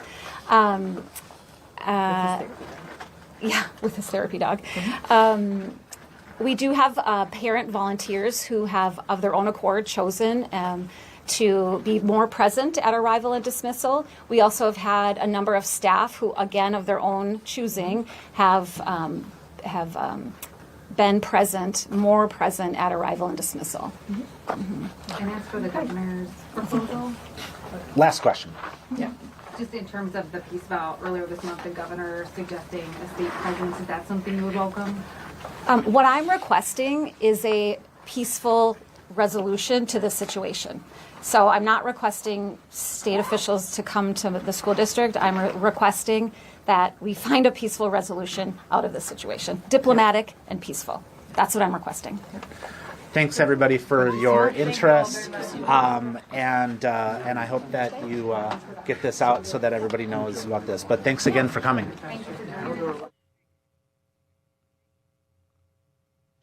That was a press conference involving 4 children who attend Columbia Heights Public Schools that have been detained by ICE agents, including a 5-year-old boy, a 10-year-old girl, the family attorney, and the superintendent and the chair of the board at Columbia Heights Public Schools all speaking. Yeah, I wish that was a sentence that you did never have to say, Yeah. that none of us ever had to hear, that those families didn't have to go through that. And honestly, they straight up, they were asked straight up, like, do you think ISIS were using these kids as bait? And the answer was yes. Mm-hmm. And that's just, it's despicable, quite frankly. It's not political. It's right and wrong. Their children shouldn't have to be involved in this kind of stuff. And that's something that these kids, whether you're 5, whether you're 10, whatever, whether you're 15, 25, 35, 105, it's traumatic, especially if you're a child. That's something that kid's never, ever going to forget and could shape the rest of his life, So it is truly a shame that people have to go through that kind of stuff, and it's even more despicable that it's happening right here in our backyard. Yeah. You heard Zena Stenvik. She's the superintendent of Columbia Heights Public Schools. She says that they have recess indoors now, and to your point, there was a student, she said 4th or 5th grader, that asked her, "Are we having indoor recess because of ICE?" So even the little ones are aware of the situation that's going on. For sure. And just think about it. If you're a kid that's, if you're in 3rd, 4th, 5th grade, you lived through COVID now, you've lived through this kind of, this ICE presence here, this continued ICE presence throughout the state of Minnesota. It's just unprecedented times, and I feel for these kids, man. These are things that are going to have psychological effects on them for the rest of their life, and it is just heartbreaking to hear those stories be recounted and to imagine what those families are having to go through to fight just to be a family again. So it's despicable, and props to people like them that were able to speak out about it and be cool, calm, collected, and not get emotional. Just recounting it right now, I feel emotional, and I can't imagine what the actual families of these people that are going through this are feeling to see their kids involved in such a thing. It's unfathomable. Yeah, yes, absolutely. We're standing by for a press conference with Minneapolis Mayor Jacob Frey. Yes, Grace. Yeah, I mean, we just heard that it was supposed to be just a media briefing, but it changed to an all-out press conference. So we don't have many details about what he's going to talk about. I think we can all kind of assume what he's going to be touching on. But yeah, he was supposed to start at 4:30, but again, sometimes these press conferences don't start on time. But with the press conference we just watched, I think it's also a good reminder. We talked to someone from the ACLU. You do not need to open your doors if you are approached. They have to have a signed warrant that they can show through the window or under the door. But it sounds like they might be getting started, so I'll put it back to you guys and keep an eye on this presser. Yeah. Frey tweeting earlier today about the arrest of Nikema Levy-Armstrong, calling it a gross abuse of power. The federal government is picking and choosing who to investigate, going after protesters and not the person who shot and killed one of our neighbors. I am calling for Nikema to be released immediately. So I'm sure that's going to be the focus of what he's got to say. For sure. He's got no shortage of topics to cover and try to tackle here in this upcoming press conference. So I would imagine that this is going to take us close to the top of the show here. That's right. Again, we're just standing by for Minneapolis Mayor Jacob Frey. There you see the podium where the mayor's going to be speaking here at any minute. Expected to address the arrest of Nikema Levy-Armstrong. Maybe we'll have some remarks on what Vice President J.D. Vance had to say during his visit to Minneapolis earlier today. Yeah, and I would assume that piggybacking off of the back of that last press conference that I would imagine that he's going to speak on that situation as well. So yeah, again, no shortage of topics, and an unenvious position to be in right now is to be the mayor of Minneapolis. He's got a hell of a lot on his plate. Right? Yeah, and you talk about the kids that have been kind of going through this. Man, Mayor Frey, you talk about his tenure just in that seat. I mean, he's George Floyd, COVID. I mean, he went through all of that too. Unprecedented times. It just feels like every single year for the last almost decade now has been these unprecedented times in Minnesota. Growing up, most people in the United States couldn't point to Minnesota on a map. Yeah. Couldn't tell you one thing about Minnesota or Minneapolis or St. Paul, and now it's kind of the center of the universe. It has been, at least for the last couple of weeks, and for all the wrong reasons. But again, Minnesota is proven, why we're such a close-knit state, and I feel like Minnesotans have really showed out and showed their kindness and showed their rebellious spirit, and I think everybody in Minnesota has every reason to feel pretty proud of the way that the state has responded in the face of all of this tragedy. Yeah, you talk about just like the last 12 months, the assassination of Melissa Hortman, the Annunciation shooting in August, the whole Somali sort of thing, and targeting, and that's where ICE really, that's where they originally kind of came into the equation, and then kind of the big domino to fall was 15 days ago with the shooting of Renee Good. And so those four events right there, those are national stories that have all come out. Forget about Minnesota, just really Minneapolis. Yeah. So, and all pertaining to Mayor Frey, who we're expecting here in any minute. Yeah, absolutely. And we talked about it. We had a portion of J.D. Vance's press conference that he held earlier, and I'm assuming you could see the full thing on Fox9.com, Yes. Fox9 YouTube if you want to check that out in full. Obviously, not yet. Stay with us until 5 o'clock, or even after 5. Just stay with Fox9 in general. Whenever Fox9 goes out there, I don't know what's the last news broadcast that we have. I think 10 or 10 11 o'clock. yeah. Okay, well at 11 o'clock. After Randy and Kelsey. Yeah, after Randy and Kelsey sign up, then you can go watch. If you want, if you're interested in that kind of thing, you can go watch the press conference in full. But he said it just kind of casually, kind of flippantly, but it perked my ears up. Certainly, is that he said in the weeks and the months to come. So this is something that's going to continue to be a story here in the Twin Cities for seemingly a long time, possibly even into the summer, close to the summer. Yeah, that was a little nugget of news that the vice president just dropped in there kind of casually at the end there, saying, he hopes for some cooperation in the weeks and months to come, obviously implying that this ICE it ain't going away. Thing is not and going he said away. it pretty matter-of-factly. It didn't sound like a, well, and Right. it's like it sounded pretty matter-of-factly that they got some plans to stay planted here in the Twin Cities, which is unfortunate. Yes.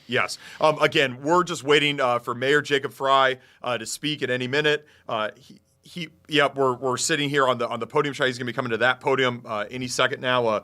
He was tweeting earlier about the arrest of Nikema Levy-Armstrong in relation to her involvement at the city's church protest in St. Paul on Sunday. Two others were arrested from that protest. We haven't brought up their names. Chantel Allen, she's a member of the St. Paul School Board, and activist William Kelly were all arrested. You can go look it up online. They all had perp walks and pictures, and the whole deal was all three of them. We know that Nikema and Chantel are free right now. There could be charges pressed against them. We don't know the status of William Kelly, but we do know that Nikema is free, or at least that's what we've been told and we've been reporting here. So again, just waiting for Mayor Fry to come on at any minute to kind of address all of this and more.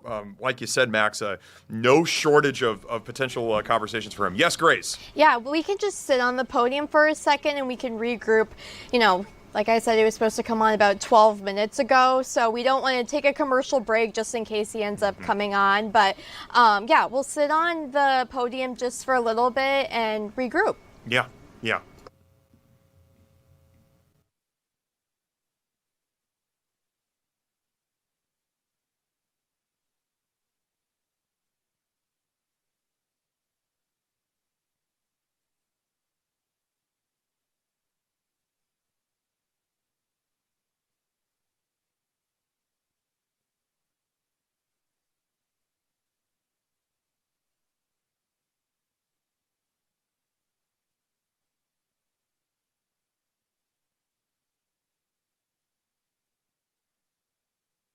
He said, quote, "Come out and protest, but do it peacefully." That sounds exactly like what I've been saying since the very first moments following the shooting of Renee Good. Protest peacefully, but don't take the bait. Don't counter the chaos of Donald Trump with our own brand of chaos here. And so to the extent he's telling people to protest peacefully, we're in agreement. Second, and quote, "We want to enforce the laws on one hand, while on the other making sure people in Minneapolis are able to go about their day." It sounds a lot to me like he wants to be mayor of the city, only he's only been here for 2 hours, whereas we in this city have been working through these issues and this chaos for the last several weeks. Peace is not spraying irritants and chemicals at peaceful protesters. It's not detaining a 5-year-old. It's not dragging a pregnant woman through the streets. You achieve peace by working directly with communities. You lower crime by strategically going after people that have committed it. The vice president said he would love to be able to send some of these agents home. There's no disagreement there. We've been encouraging that for weeks. You heard me say it 2 weeks ago, and I've been saying it every single day since. If you're looking for an antidote to many of the issues that we have faced over the last several weeks, there's a very easy answer. And it's for this huge influx of federal agents, ICE and Border Control, to go home. And finally, he said if we had a little cooperation, we'd be able to keep streets safe. Once again, we agree.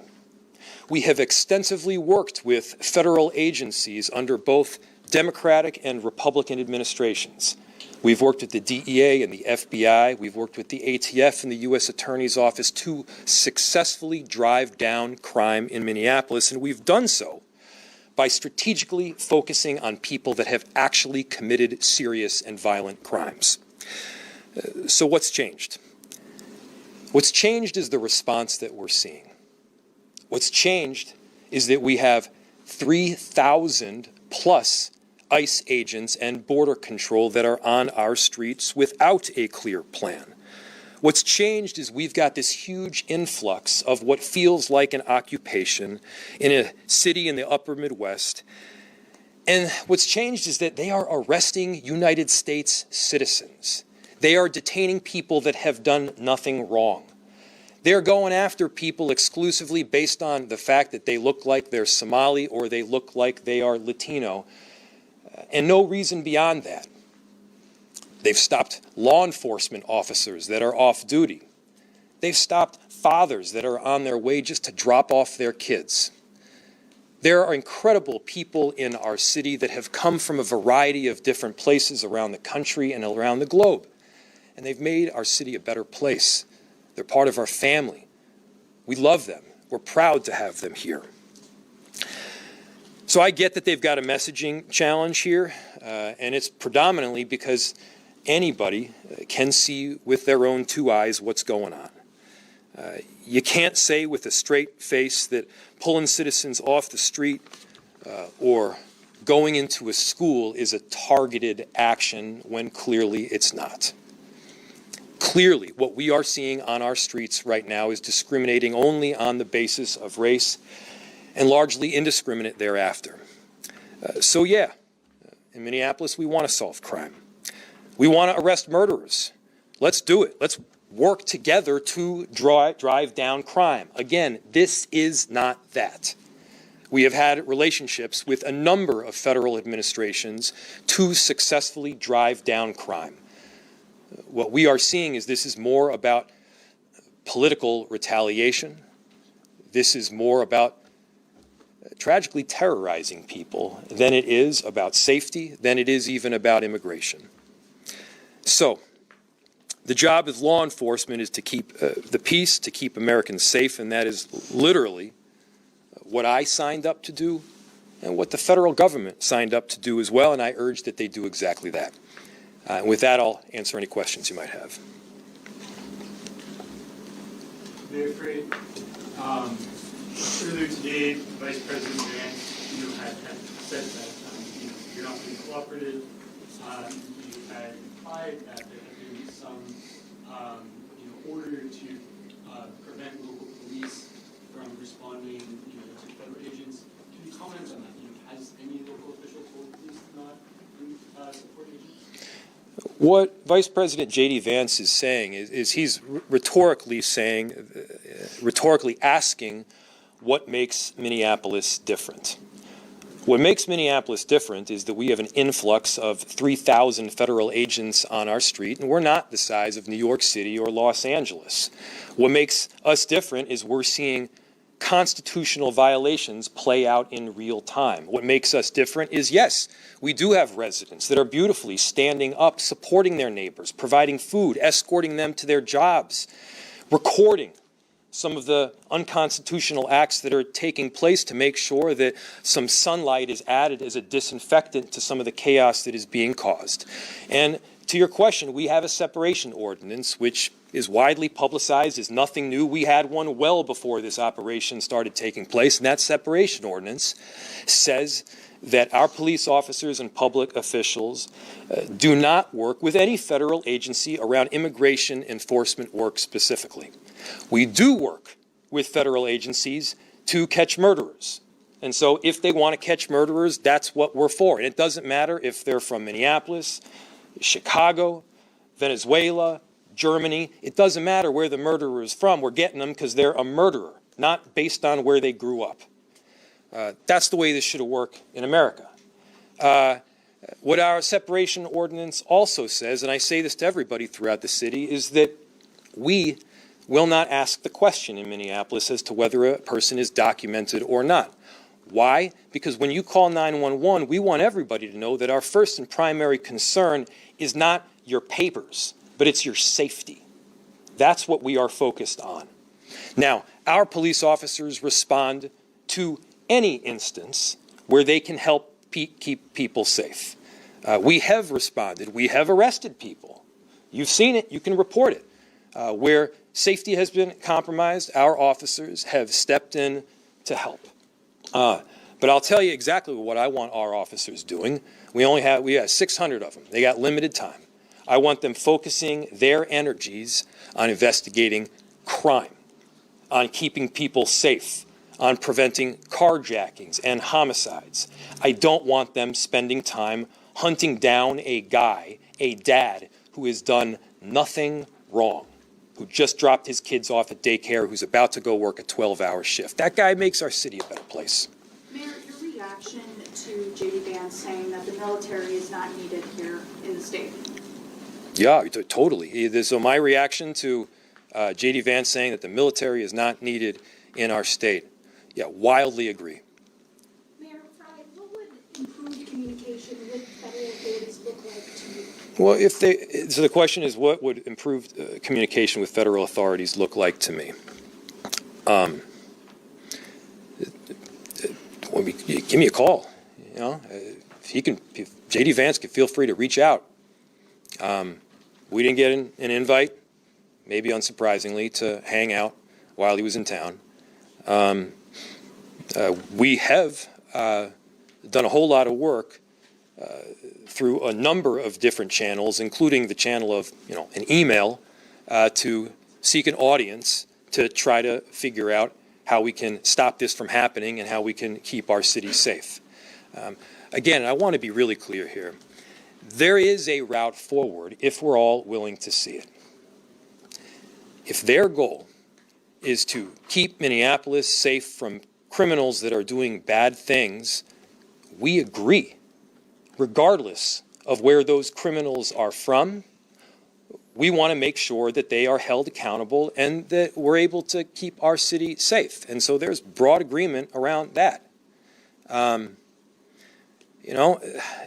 For all these other people, though, that have done nothing wrong, that are these wonderful members of our community, why not a path to citizenship for them? That makes all the sense in the world to me. Mayor, what do you make of the Vice President meeting with Republican state lawmakers and neither you or the governor? So the question was, what do I make of the Vice President Vance meeting with Republican lawmakers, but not me nor the governor? I mean, the question that I have is, again, is this political performance that is taking place in our city that is compromising our safety, or is this trying to achieve an end goal that is improving safety in Minneapolis? Is this political performance? Is this partisan politics? Is this loving your ideology more than you love your country? Or is this trying to get something done for the sake of the American people and for the sake of the people of Minneapolis? I appreciate, the Vice President said a couple nice things about the beautiful city that we have. And I agree, we have one. It's incredible. I'm so inspired by the people here in our city. And look, we got to find every possible way right now, again, as he said, to end this large-scale deployment and send these agents home. One more question. Is there any room for compromise between the city and ICE? The question was, is there room for compromise? Look, I'll work with anybody that is willing to work in good faith with me. Do you want to comment on the Yeah, so I want to comment on Nikema Levy-Armstrong's arrest. It's a gross abuse of power, and she should immediately be released. Mayor Fry, really quickly. I'll do one more, and then I'm going to get going. Vice President Vance said if there's cooperation between state and local officials, these many ICE agents would not be needed to carry out enforcement operations. What's your response to that? Is that something you're open to, that open line of communication to get these thousands of ICE agents out of the city? Well, you don't need to. So the question is the room for cooperation between the federal government and the state or in the city. You don't need to take my word for it. You can see it in the numbers coming straight out of corrections, which is a state agency, in the way that they have worked together. You don't need to take my word for it. You can see it in the numbers where we've successfully driven down shootings on the north side to a record low by working with federal agents in the U.S. Attorney's Office and our police officers that are, by the way, working tirelessly to arrest perpetrators of violent crime. So, look, we have done that. But again, I need to be really clear. That is not this. If this were about getting murderers, we would be able to do that. The number one question that we ask when we're trying to get a murderer is, are you a murderer? Is this a murderer? Not, where are you from? Where are you from is not the point here. The point is there a crime, a violent crime that has been committed? And of course, we've partnered extensively on that front. And so, again, let's just be really clear. Let's be really straightforward. I deeply appreciate all the work that the press has done just to uncover the facts and the truth so that we're not like talking by one another. I'm grateful to all of you, and thank you so much. That was Minneapolis Mayor Jacob Fry talking about Vice President Vance's visit here earlier today. Yeah, saying that he didn't get a text to hang out. Hang out. That's shocking. Right. So surprising. So very surprising considering everything that's going on now. Yeah, I'm surprised Mayor Fry didn't talk for a little bit longer there. Answer some questions, but he's probably, he's got a million things to do. He probably doesn't have the time. Yeah. It does seem like there is a lot of mutual agreement between the two. It's just a matter of getting the parties to really kind of talk and getting some, getting to some common ground here. Yeah, I think there's other problems that kind of are at the top of the list ahead of the bipartisanism. But I do think just in general that everybody in Minnesota wants the same thing. It's just it's just a matter of if the federal government eventually wants to get on the same level as the people of Minnesota, and then we can work out a solution from there. But it seems like we're pretty far away from that right now. Big day for Minnesota tomorrow. Ice out Friday. No people are calling out of work, out of school, no shopping. The high temperature tomorrow, -9. If you're going outside right now, the real temperature in Eden Prairie is -5 right now. Yeah. Right now. Yeah, it is real.